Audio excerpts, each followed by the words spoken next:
दोस्तों नमस्कार। हमारी जो बात चल रही थी वो बात चल रही थी विशेषण पर।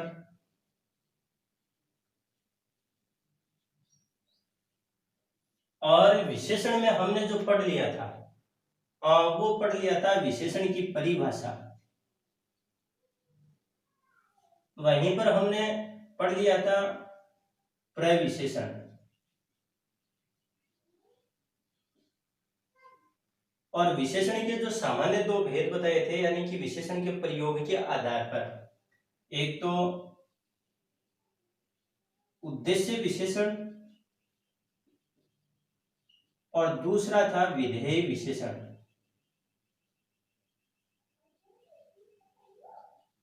इसके बारे में हमने बात की थी। कहने का मतलब है इन पर हमारी बातचीत हो चुकी थी। आज जो हम बात करेंगे वो बात करेंगे कि विशेषण के जो भेद हैं उनकी बात, यानी कि विशेषण के भेद।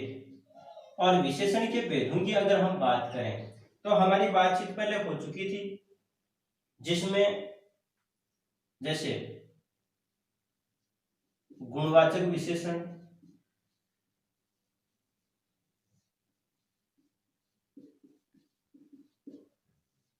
दूसरा जो था वो था संख्यावाचक,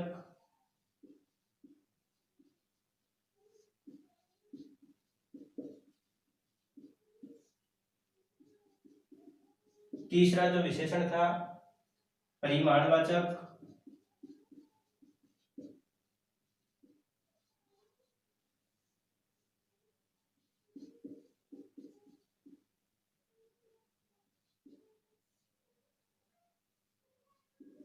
चौथा जो इसका प्रकार था वो था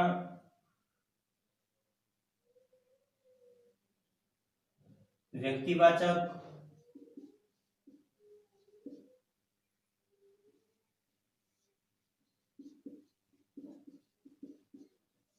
वहीं पर सार्वनामिक,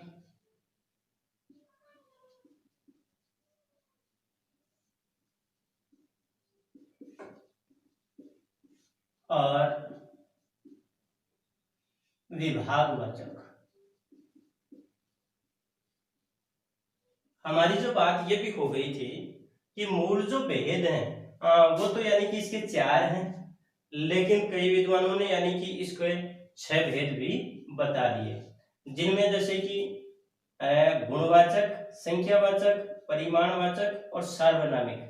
ये जो चार हैं ये तो मूल रूप से 4 भेद हैं। बाकी के जो हैं यानी कि 2 भेद वो इन्हीं में से कहीं न कहीं रूप में वो निकले। यहाँ पर अगर मान लीजिए आपकी प्रतियोगी परीक्षा में कोई प्रश्न आता है कि भाई विशेषण के कितने भेद हैं, तो वहां पर हमें स्वविवेक से काम लेना होगा।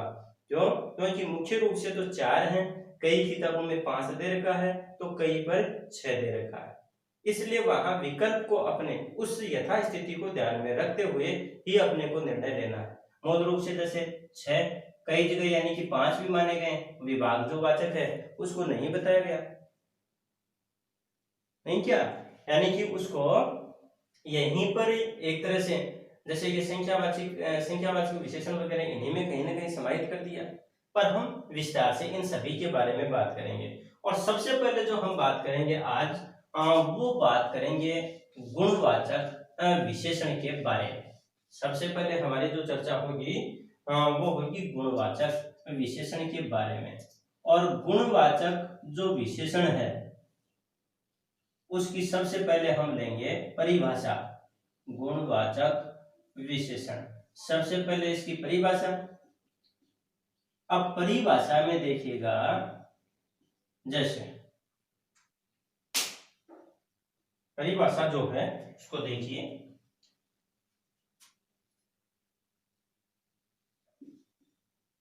वे शब्द जो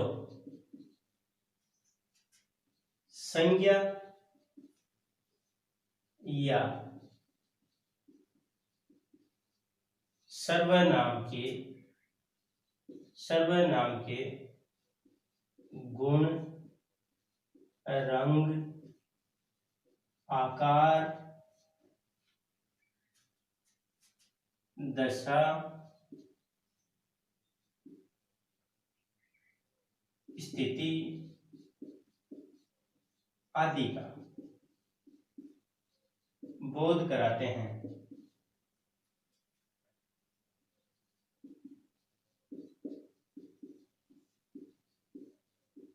उन्हें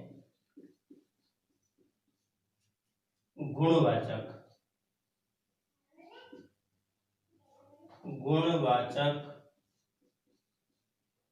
विशेषण कहते हैं।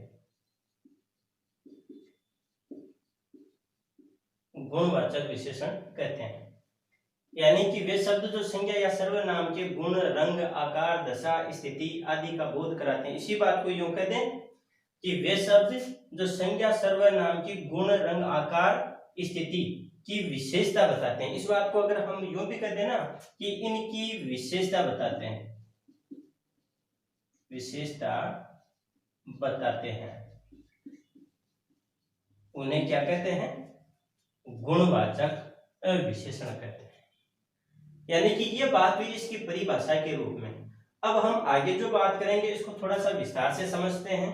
तो इसको देखिए, यहाँ पर जैसे गुणवाचक जो विशेषण है उनके बारे में बात आई कि ये संज्ञा या सर्वनाम, रंग, आकार आदि की स्थिति का बोध कराते हैं, उसकी विशेषता बताते हैं। अब यहाँ पर देखिए ये सारे यानी कि इससे संबंधित हैं उदाहरण, और ये उदाहरण जो आप लोगों के लिए बहुत ज्यादा सहायक भी होंगे। जैसे रंगबोधक की बात आई तो यानी कि नीला, पीला, हरा, लाल, बैंगनी। आकार की अगर बात करें तो यानी कि लंबा, चौड़ा, सीधा, टेढ़ा, गोल। स्थान की बात अगर हम करें तो यानी कि ऊंचा, नीचा, देशी, विदेशी। फिर बात आती है जैसे काल, तो काल में जैसे पुराना, आधुनिक, नवीन, नया। यानी ये सब चीजें किस रूप में आ रही हैं? गुणवाचक विशेषण के रूप में बात कर रहे हैं। उसी तरह से दिशा की बात करें, उत्तरी, पूर्वी, पश्चिमी, भीतरी, बाहरी या फिर दक्षिणी, इस तरह से। स्पर्श की बात आ जाए जैसे कि कठोर, चिकना, खुरदरा, कोमल, मुलायम, इस तरह के यानी कि जो शब्द है वो किस रूप में आ जाते हैं? गुणवाचक विशेषण के रूप में आ जाते हैं। वहीं पर जो हम बात कर रहे हैं आगे उसी क्रम में, जैसे जो दशाबोधक जो गुणवाचक जो विशेषण है उनकी बात करें, जैसे कमजोर है, स्वस्थ है, सूखा है, गीला है, निर्बल है, इस तरह के जो शब्द हैं वो इसमें आ जाते हैं। गुण की बात करें तो जैसे उदार, परिश्रमी, योग्य, सरल या फिर ईमानदार, ये बातें इसमें आती हैं। दोष की बात आ गई, जैसे कि किसी व्यक्ति की जो कमजोरी या दोष है उसके बारे में, जैसे बेईमान है, निर्दयी है, कठोर है, अयोग्य है। इस प्रकार के जो विशेषण शब्द हैं वो किस में आ जाते हैं? गुणवाचक विशेषण में। वहीं पर जो बात आ रही है, जैसे स्वाद की बात करें तो खट्टा, मीठा, कड़वा, नमकीन। फिर बात करें जैसे गंध की तो सुगंधित, दुर्गंधपूर्ण, सुवासित। और जैसे बात करें ध्वनि की तो मंद, तीव्र, कर्कश, मधुर आदि। यानी कि ये सारे के सारे क्या है? गुणवाचक विशेषण के रूप में बात आती है। यहाँ पर यानी कि मुख्य रूप से जो गुणवाचक जो विशेषण है उनको विशेष रूप से आप लोगों के लिए प्रस्तुत किया गया है। और इस प्रकार से अपनी जो बात है वो किसकी हुई? गुणवाचक विशेषण की बात हुई। अब उसी क्रम में हम अगला जो विशेषण का भेद है और वो विशेषण का भेद देते हैं संख्यावाचक विशेषण। इससे पहले हमने जो विशेषण पढ़ा यानी कि गुणवाचक पे हमारी बातचीत हो गई। अब जो संख्यावाचक विशेषण है इसमें सबसे पहले बात करते हैं हम इसकी परिभाषा की। और परिभाषा में मेरे विचार से आप लोगों को किसी तरह की अब कोई दिक्कत नहीं होगी। पहली बात तो यहाँ पर यह है कि संख्या, इसका मतलब संख्या का बोध कराने वाले। दूसरी तरफ बात यहाँ पर यह आ गई कि संख्या वो भी किसकी संख्या, यानी कि विशेषण शब्द आ गया तो विशेषण तो क्या विशेषता बताता है भाई, विशेषण है वो तो विशेषता बताता है। विशेषता किसकी बताता है? विशेष्य की। लेकिन विशेष्य क्या है? संज्ञा और सर्वनाम। तो इसका अर्थ ये हुआ कि ऐसा विशेषण जो संज्ञा या सर्वनाम की जो संख्या का बोध कराता है उसे हम क्या कहते हैं, संख्यावाचक विशेषण कहते हैं। अब यहां पर देखिए,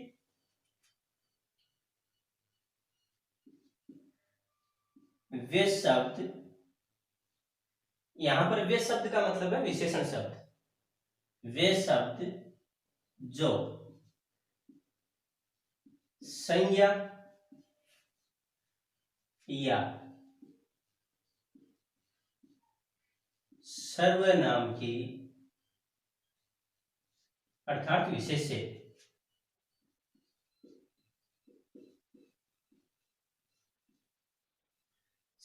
की संख्या का बोध कराते हैं,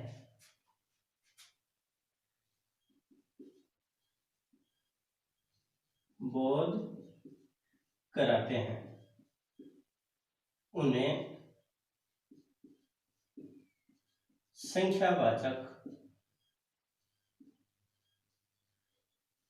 विशेषण कहते हैं। ये बात हुई हमारी परिभाषा की।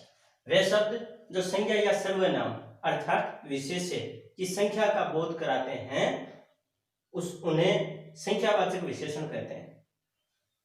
उदाहरण के रूप में हम जैसे दें तो देखिए,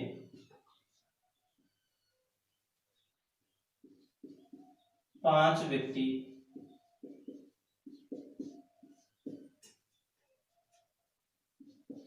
10 केले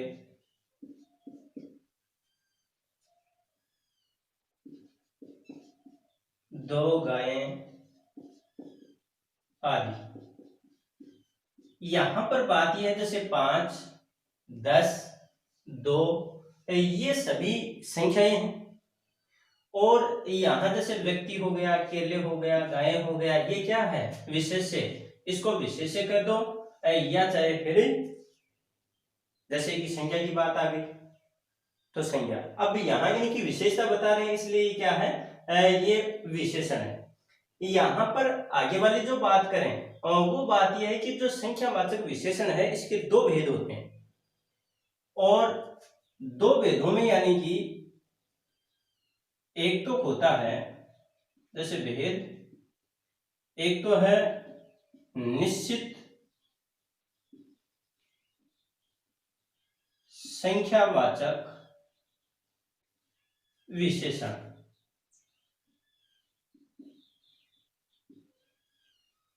और जो दूसरा है वो है अनिश्चित संख्यावाचक विशेषण।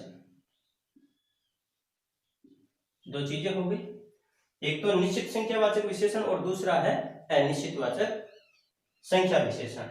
निश्चित जो संख्यावाचक विशेषण है उसमें तो यानी कि जो विशेष है उसकी निश्चित संख्या का बोध होता है, और जो अनिश्चित संख्यावाचक जो विशेषण है उसमें जो विशेष है अर्थात संज्ञा या सर्वनाम की अनिश्चित जो संख्या उसका बोध होता है। कहने का मतलब संख्या तो होता है लेकिन उसमें क्या है कि पता नहीं है, यानी कि गणनीय नहीं होता, वो गिनने के योग्य नहीं होता। हम सबसे पहले जो बात करेंगे वो बात करेंगे निश्चित संख्यावाचक जो विशेषण है इसके बारे में। तो यहां पर सबसे पहले तो यानी कि बात करें हम इसकी परिभाषा की, तो परिभाषा का मतलब यहां पर यह है कि वे शब्द जो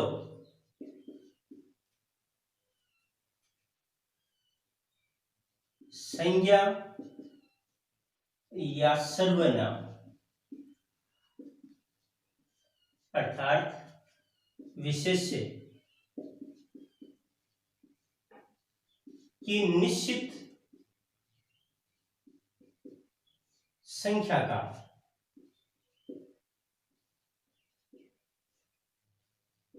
बोध कराते हैं,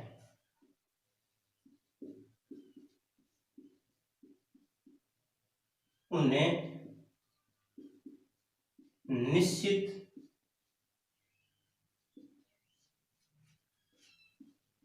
संख्यावाचक विशेषण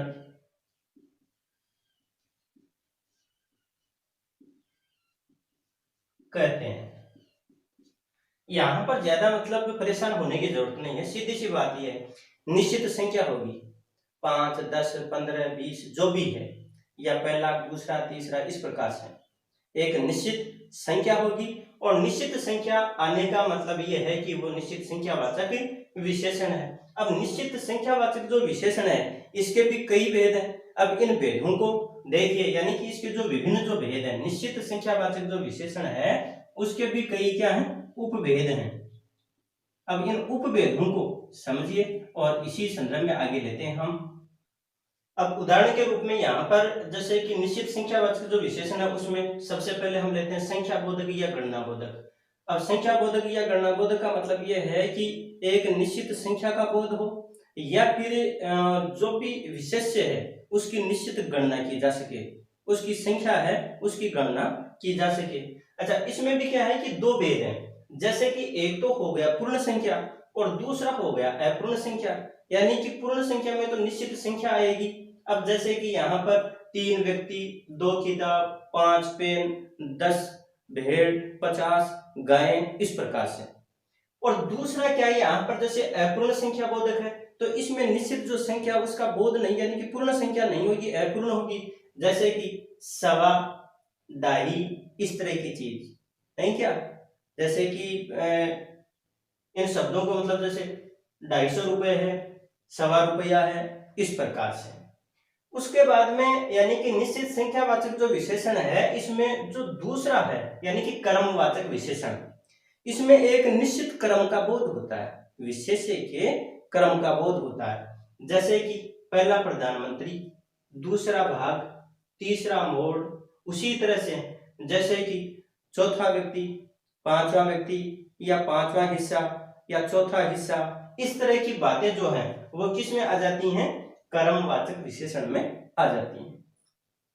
इसी का ही अगला जो भाग लेते हैं यानी कि उपभेद लेते हैं, तो इसमें बात आ गई है आवर्तीवाचक विशेषण की। किसकी बात आई, आवर्तीवाचक विशेषण की। अब आवर्तीवाचक विशेषण की अगर बात करें तो इसमें देखो आवर्ती है उसका बोध होता है हमें, जैसे इकहरा, बदन, दोहरा, चौगुना, 3 गुना, 5 गुना, 7 गुना, इस तरह की अगर यानी कि जो संख्याएं आती हैं इसका मतलब है कि वो आवर्तीवाचक विशेषण है। उसी प्रकार से हम देखें अगला जो बिंदु है वो है जैसे समुदायवाचक विशेषण।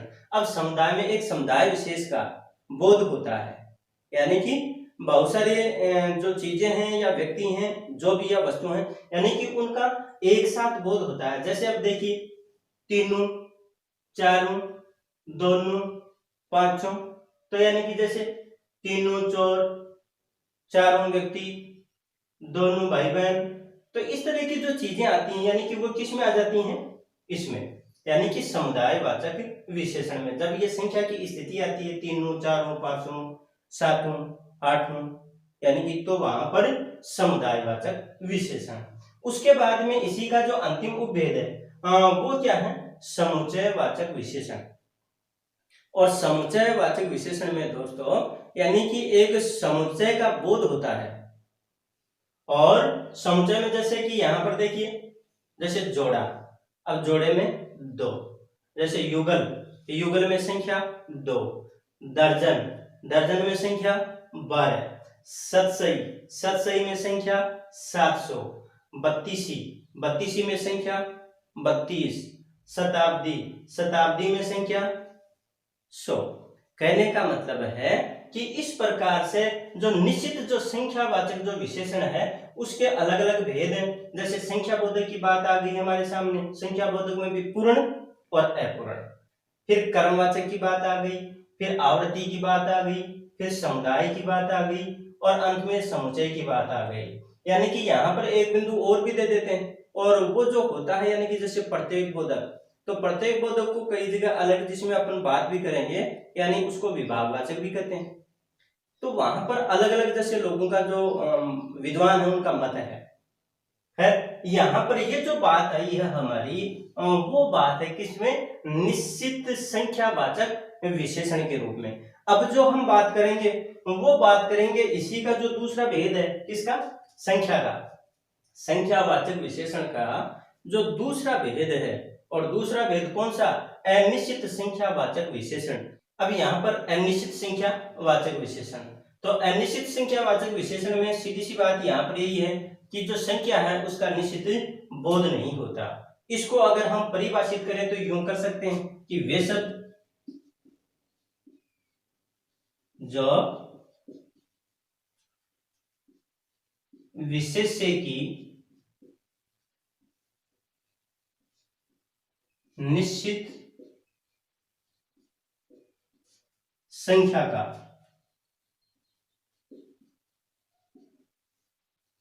बोध नहीं कराते, बोध नहीं कराते, उन्हें अनिश्चित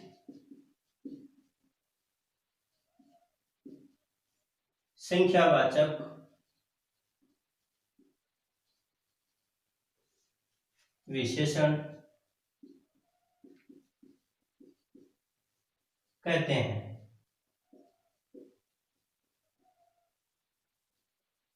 अब इसमें जैसे जैसे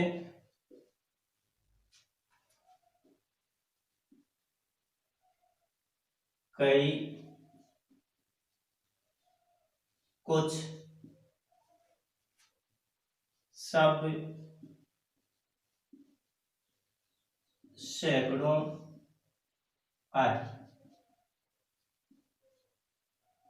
अब हम इसके उदाहरण लेते हैं। तो उदाहरण देखिए, कई लोग दिल्ली से आए हैं, कुछ व्यक्ति अभी बैठे हैं, बहुत से लोग बाजार में हैं, सैकड़ों लोग एकत्रित हुए हैं। कहने का मतलब यहाँ पर यह है कि कई, कुछ, बहुत, सैकड़ों, यानी कि ये क्या है, अनिश्चित संख्यावाचक विशेषण है, क्योंकि इसमें निश्चित संख्या का बोध नहीं है। यहाँ पर ध्यान रखने वाली बात है सैकड़ों, यानी कि सैकड़ा वैसे 100 होता है, लेकिन यहाँ पर इसको क्या है कि बहुवचन के रूप में काम में ले लिया। पहले निश्चित संख्या वो नहीं दी गई, अब कितने सैकड़े हैं यानी कि इसका हमें पता नहीं है, इसलिए यहाँ पर भ्रमित होने की जरूरत नहीं है, क्योंकि ये अनिश्चित संख्यावाचक विशेषण है। तो दोस्तों ये जो अपनी बात हुई यानी कि संख्यावाचक विशेषण के रूप में, और अब हम आगे यानी कि इसके जो शेष भेद हैं उन भेदों के बारे में बात करेंगे। तब तक के लिए नमस्कार, धन्यवाद।